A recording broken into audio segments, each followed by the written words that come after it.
Good afternoon and welcome to the New York Film Festival. Let me introduce.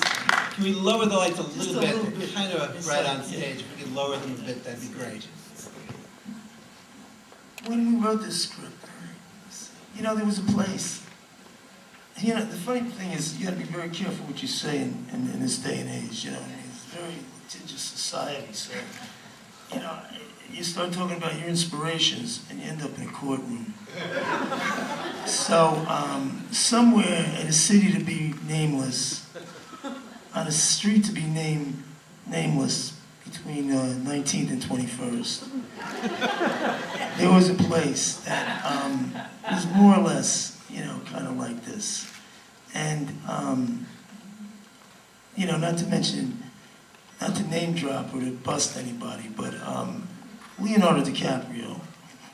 You walk in, it was like a kind of it for me, because I knew the people who had the place. And there was actually a Luigi. Frankie is not Luigi.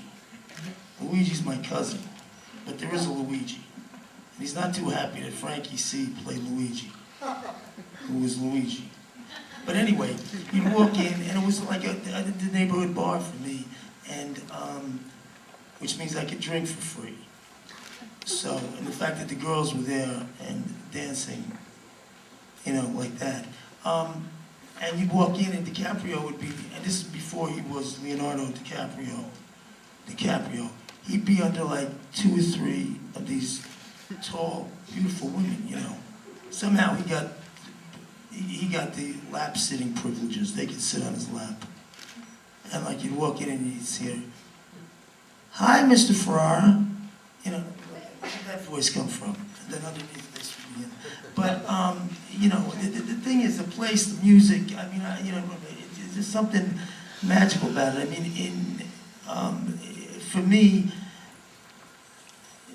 we wanted to do the film not the way that life is, because it's a very difficult life, and for the women working there, the guys trying to make a living and doing it. We try to take a very harsh reality and find a comic movie. We say this is our first intentional comedy, and that was I guess. Willem, I'm wondering, have you ever known Ray Ruby? It's such an incredible performance. There's something so sincere about it. I'm wondering if you've actually run into him. No. and also, Abel started steering this direction after a while, but I don't think this place existed. I think it's something that we sort of made. It feels true to, there's a taste of something that we know, but it's a totally invented place. And one of the pleasures of doing it was, basically it was a one-set movie, and it was filmed under very hard conditions. So we were like Ray Ruby, and we were scrambling. And somewhere, Abel gave me a lot of freedom and trusted me a lot, and he set me up to really take that space, to be Ray Ruby at the center of this place that was struggling to stay open. And that was this movie that was struggling to be made. So very early, we selected the girls. They came from all different kinds of places. There was nothing kind of normal or necessarily professional about it. It was surely done on passion and a sense of fun and adventure. So Ray Ruby, yeah, I think there are things that there are characters. I remember looking at Killing of the Chinese Bookie and Broadway Danny Rose, and those were like the 2 poles of Ray Ruby lived somewhere between those 2 places. What were those films that you were watching? The Italian ones? Oh, the Italian ones? That was kind of a side thing.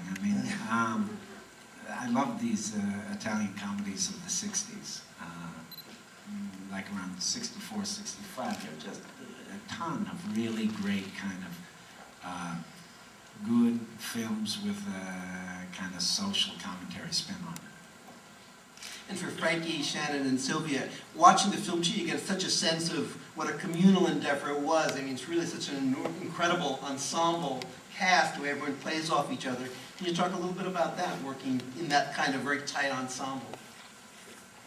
Are you talking to me? Oh, sorry. Yeah, nobody else here. Well,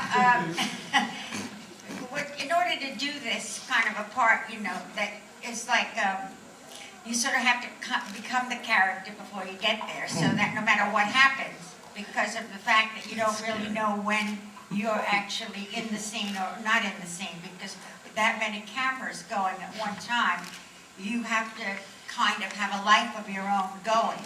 And I'm talking from my perspective because I was sitting on the bar stool, and I thought this was a really amazing, this is a crazy story, but this is an amazing thing. The bar stool was smaller than my behind, so I said to the set designer, wonderful, I thought he was incredible, Frankie DeCurtis. I said, could you give me a little pillow so that I could feel like a frog sitting on a little lily pad, because I'm going to keep sitting on this thing and I don't want to fall off of it. Well, I was knocked off that thing about 15 times because they were fighting, but I was the character, so no matter whatever happened, it didn't much matter, because I kept hearing my voice saying all these things during the, I saw it tonight for the first time, by the way. I saw the movie today for the first time, and it was very interesting because I was listening to the things that I said. You asked me about, you know, how I felt. And all through the thing, everything that I said, there was never one thing that wasn't part of what was happening. So I felt, well, gee, that was good, because it was never necessarily in the sequence that I said it, or to who I said it to. It was like maybe 5 days later, and then, you know. But this, the idea of this thing, which I thought was very interesting, this was sort of in real time, because it was like from late one afternoon to maybe the following morning, right, Abel? Yeah, we started that way, then it got to be like in real time. I understand that it was. No, but what I meant is, We gotta simplify it because we're doing this in about 5 languages. it got to be actually like living in a, it got to be like a home. I can't explain it. I felt like I was in a tacky hotel with all my friends. And you were the boss. And you were the boss. And You were I in felt like, there. You had the keys. I felt like little did they know, if it really it's up to me, I'd close this fucking place in a minute. You know what I mean? So I can't explain it. I was really that person. I know it sounds corny, and I don't mean it that way. But that was the only way that I could deal with it. And what a lot of them didn't know was that I was dealing with them as this other person who was really vulgar and hideous. And Frankie kept talking to me, and I kept saying, you know, because I was the person, you know what I mean? He would look at me like I was this weird creature, you know. It was fun. It was great, by the way. Did they know that this was at Cinecittà? This was shot in Rome, the film. It was not shot. And it really, to me, when I saw it today, it looked like it was in the meat market downtown.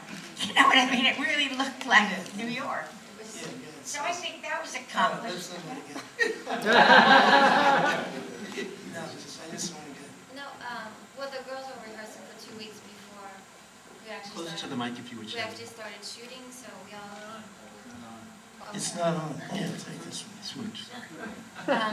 We were all rehearsing the girls before, like 2 weeks before we started shooting, so we all connected with each other. We're all artists, ballerinas, musicians, and so we all had that connection.